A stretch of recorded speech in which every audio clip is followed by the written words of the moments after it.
Awanish with Buddha channel पर आपका स्वागत है। कहते हैं कि जो इरादे का पक्का हो और दिल का सच्चा हो, जो सूरज से नहीं बल्कि दिल से अच्छा हो। स्पष्ट बोलने वाला व्यक्ति एक अच्छे कांटे की भांति होता है। इसमें थोड़ी देर के लिए दर्द जरूर होता है, लेकिन फायदा जिंदगी भर रहता है। अगर आप किसी को एक बार माफ करते हो तो आप समझदार हो। अगर आप उस व्यक्ति को दूसरी बार भी माफ करते हो तो बहुत ही धर्म दिल हो। लेकिन आप उस व्यक्ति को तीसरी बार माफ करते हो तो आप दुनिया के सबसे बड़े बेवकूफ हो। जीवन की सबसे महंगी चीज है आपका वर्तमान, जो एक बार चला जाए तो फिर पूरी दुनिया की संपत्ति देकर ही उसे हम खरीद नहीं सकते। हमें हमारे विचार ही उत्तम बनाते हैं, इसीलिए शब्दों पर नहीं, अपनी सोच पर ध्यान दो। विचार हमेशा जिंदा रहते हैं। धरती पर जिस प्रकार मौसम में बदलाव आता है, इस प्रकार जीवन में सुख दुख आता जाता रहता है। बुराई तो तुम्हें हजारों की भीड़ में भी ढूंढ लेगी, ठीक इस प्रकार जैसे गायों के झुंड में बछड़ा अपनी मां को ढूंढ लेता। हे दोस्तों, इसी पर आधारित आज मैं आपको एक कहानी सुनाता हूं, तो अपने कानों में एयरफोन लगा ले, जिससे आपको कहानी सुनने में आनंद आई। एक संत की संगत के कारण कैसे एक चोर का जीवन बदल गया। जो चोर दिन रात चोरी करता था, उस संत को दिए एक वचन के कारण उस चोर ने चोरी करना छोड़ दिया। उसकी यह बुरी आदत हमेशा हमेशा के लिए छूट गई। वह कौन सा वचन था जो संत ने उस चोर से लिया था? तो दोस्तों, कहानी बड़ी ही शिक्षाप्रद और महत्वपूर्ण होने वाली है। मेरा आपसे निवेदन है कि इस कहानी को पूरा सुनना और वीडियो के अंत तक हमारे साथ में बने रहे। दोस्तों, एक बार की बात है कि किसी गांव में एक संत रहते थे। वह संत जी हमेशा लोगों को अच्छी बातें बताया करते थे। एक बार की बात है कि रात के समय जंगल के रास्ते से वह संत कहीं जा रहे थे, तो रास्ते में उन्हें एक व्यक्ति मिला। वह व्यक्ति चोर था और चोरी करने की नीयत से वह निकला था। उस संत ने देखा तो जब चोर की नजर एक दूसरे पर पड़ी गई तो चोर ने छिपने की कोशिश की। वह संत कहने लगे कि भाई, तुम कौन हो और मुझे देख करके क्यों छिप रहे हो? उस चोर ने संत से कहा कि मैं आपको जानता हूं, प्रणाम मुनिवर। और कहने लगा कि महाराज, मैं एक चोर हूं और चोरी करने के लिए जा रहा हूं। आप इतने महान संत हैं, मैं आपसे झूठ नहीं बोल सकता। संत ने कहा कि भाई, यह धंधा छोड़ दो और कोई ऐसा काम करो जिससे तुम्हें किसी को देख करके किसी प्रकार का डर ना लगे। और यदि ऐसा काम करते हो कि किसी को देख कर तुम्हें डरना पड़े और छिपना पड़े, तो यह काम क्यों करना, इसे छोड़ दो। उस चोर ने कहा कि महाराज, मेरे पिताजी भी यही काम करते थे और मैं भी केवल यही काम जानता हूं, और इसके सिवाय दूसरा कोई काम मुझे पता ही नहीं है, क्योंकि मैंने कभी किया ही नहीं है और उसके बारे में मुझे जानकारी नहीं है। फिर मैं पढ़ा लिखा भी व्यक्ति नहीं हूं और ना ही मेरे पास इतना धन है कि मैं कोई व्यापार कर सकूं। यदि मैं यह काम छोड़ दूं तो फिर मेरे परिवार का क्या होगा, उनका पालन पोषण कैसे होगा? उसका उत्तर सुनकर के वह संत कहने लगे। कुछ देर तक तो वह शांत खड़े रहे, फिर बोले, भाई अच्छा तो ठीक है, तुम यह धंधा करो, परंतु हमारी एक बात मान लो। उस चोर ने कहा कि आज्ञा कीजिए महाराज, आपका आदेश मेरे लिए अमूल्य है। संत ने कहा कि पहले वादा करो कि तुम मेरी बात को जरूर मानोगे। चोर ने वादा किया और कहा कि आप जो भी कहेंगे मैं आज से वही करूंगा। उस संत ने कहा कि आज से तुम किसी भी परिस्थिति में झूठ मत बोलना, हमेशा सत्य बोलना, तुम्हारा कल्याण होगा। यह कहकर के संत अपने रास्ते को चल दिए। इधर वह चोर सोचने लगा कि झूठ नहीं बोलूंगा तो काम कैसे चलेगा, पर अब तो संत को मैंने वादा किया है, कुछ भी हो जाए अपना वादा नहीं तोड़ सकता। यही सोच करके वह चोर चोरी के इरादे से एक दिशा की ओर चल दिया। जब वह कुछ दूर पर पहुंचा तो उसे एक और व्यक्ति मिल गया।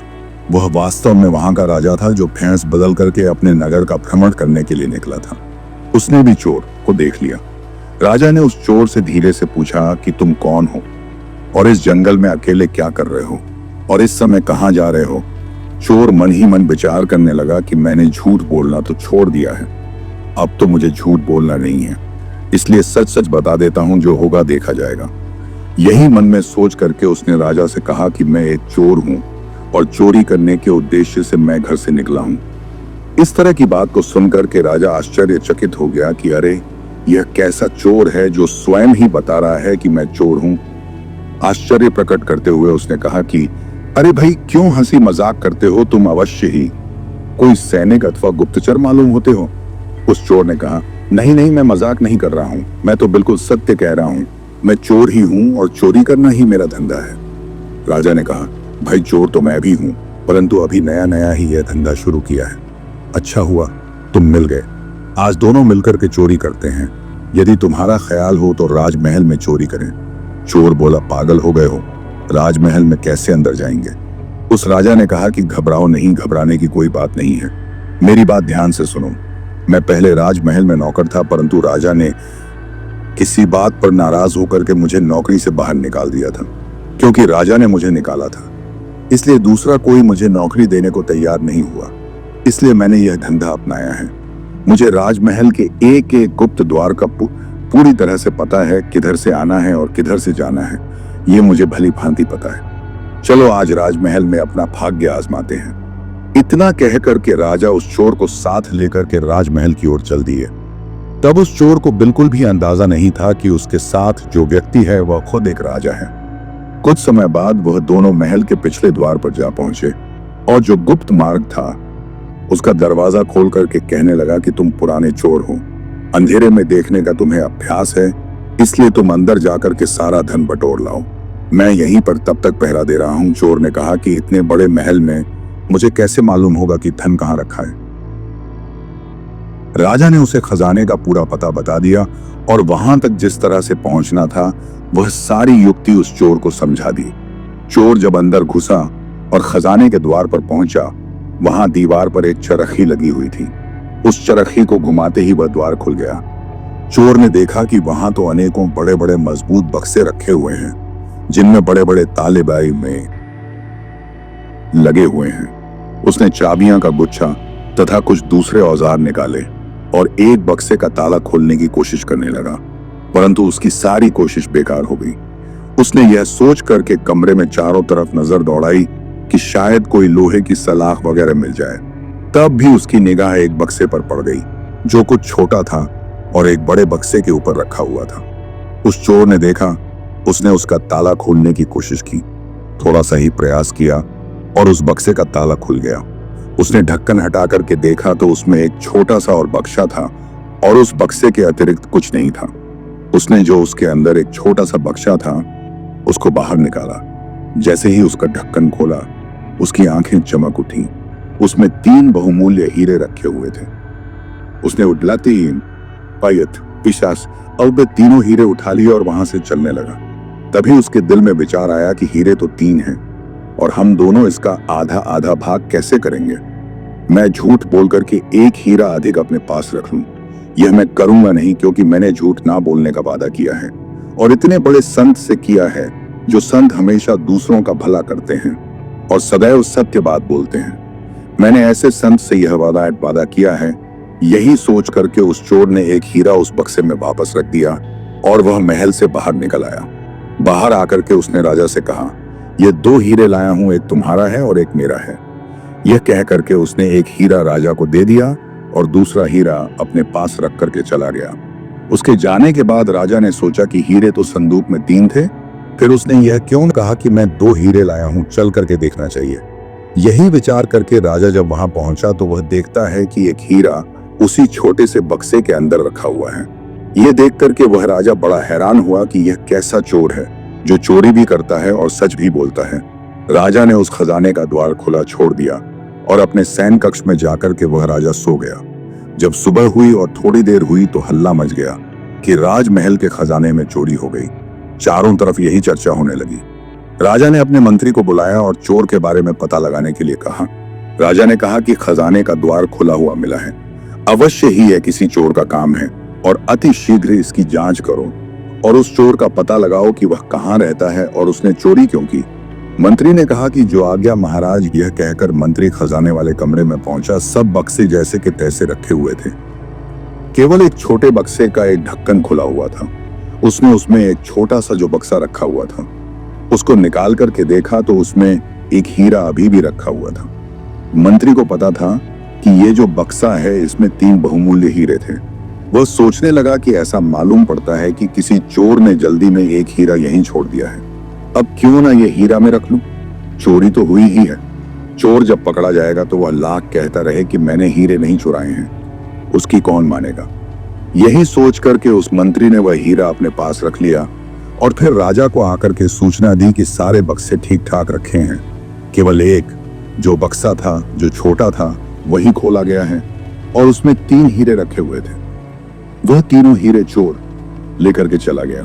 मंत्री की बात को सुनकर के राजा मन ही मन मुस्कुराने लगा। उसने मंत्री को शीघ्र ही चोर की तलाश करने का आदेश दे दिया। चारों तरफ उस चोर की तलाश शुरू हो गई और सिपाहियों ने जल्द ही चोर को पकड़ लिया गया और उस चोर को राजमहल ले आए। राजा के दरबार में जब उस चोर को पेश किया गया तो राजा ने चोर से कहा कि क्या तुमने रात में राजमहल में घुस करके हीरे की चोरी की है? चोर ने हाथ जोड़ करके कहा कि हाँ महाराज, चोरी तो मैंने ही की है और मैं इसका दंड भुगतने के लिए तैयार भी हूँ, परंतु मेरे साथ एक अन्य चोर भी इसमें शामिल था। मंत्री ने पूछा, वह कौन है, उसका नाम बताओ। चोर ने उत्तर दिया कि मैं उसका नाम नहीं जानता और ना ही यह जानता हूं कि वह कहाँ रहता है। मैंने रात में पहली बार उसको देखा था और उसी समय पहली बार उससे मेरी मुलाकात हुई थी और उसी ने मुझे उस गुप्त द्वार के बारे में भी बताया था और खजाने तक जो रास्ता पहुंचता है वहां तक सारा रास्ता उसने मुझे बताया था। चोर की बात को सुनक के मंत्री कहने लगा कि वाह, कैसी कहानी बनाई तुमने, उसका नाम पता कुछ पता नहीं, तुम्हें जल्दी से बता दो वरना तुम्हारी खाल खींच दी जाएगी और तुम्हें सूली पर लटका दिया जाएगा। चोर कहने लगा कि आप जो चाहे मेरे साथ करें, परंतु मैं जो भी कहता हूं वह सच कहता हूं। मुझे उस व्यक्ति का नाम तो नहीं पता है, मैं रात की सारी घटना आप लोगों को कहता हूं। यह कहकर उसने रात की जो भी घटना घटी थी, जैसी भी घटी थी, वह सारी घटना राजा को बता दी और वह हीरा जो उसके पास था निकाल करके राजा के सामने रख दिया। यह देख करके मंत्री क्रोध से भड़क उठा। मंत्री ने कहा, तुम चोर हो, तुम्हारी बातों पर विश्वास नहीं किया जा सकता। तुम कहते हो कि तुमने केवल 2 हीरे चुराए हैं और उसमें एक हीरा तुमने अपने एक साथी को दिया है, परंतु चोरी तो तीनों हीरे की चोरी हुई है। फिर तीसरा हीरा कहां चला गया? चोर के कुछ कहने से पहले ही राजा कहने लगा कि मंत्री जी, यह चोर बिल्कुल सही कह रहा है, वह 2 हीरे चोरी हुए थे और इसमें उनमें से एक हीरा अपने साथी को दिया था और एक स्वयं अपने पास रख लिया था। इसका यह सबूत है कि रात को इसका साथी मैं ही था। मैं रात में जब भेष बदल करके अपने नगर में भ्रमण कर रहा था तभी मेरी इस चोर से मुलाकात हुई थी और जो हीरा इसने मुझे दिया था वह यह रहा। इतना कहते ही राजा ने अपने हाथ में वह हीरा दिखाते हुए सबके सामने रख दिया। इस तरह से उस दरबार में चारों तरफ सन्नाटा छा गया। राजा बड़ी देर तक मौन बैठा रहा, फिर कहने लगा कि जब यह मेरा हिस्सा मुझे देकर के चला गया तो मैंने खजाने में